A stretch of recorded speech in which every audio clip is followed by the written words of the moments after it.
Jana kijana yangu mmoja aliuawa, anakaa hapa maili 9, na alikuwa anatega hapo bondeni, na alikuwa tu amemaliza deni ya pikipiki.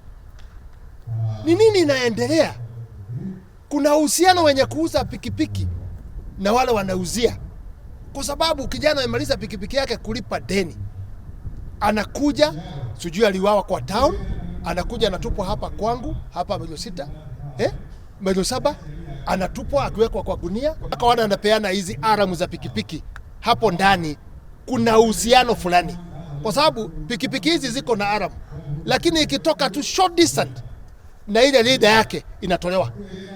Ikitolewa gari inaenda. Wamejuaje? Ingine yako mpaka kwa tangi ya mafuta ndani na wanajua kutoa. Kwa hivyo kuna uhusiano fulani, lakini who is supposed to do that? Is the police. Vijana wamekufa 32, hakuna mmoja amekuwa ready in the court. Hakuna mmoja ameshikwa. Raia wameanza kulalamika. Ngunjiri, hii serikali gani?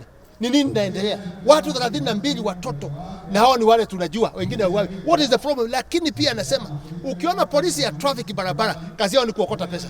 Kama mwili imetolewa, hata ile zimewekwa adhiriva, mliona kwa mtoni, inatolewa kilicho ingine inaenda mpaka wapi? Inapita wapi? Traffic wako wapi? Ni kuokota pesa. Wananchi tujilunde, tujitunze.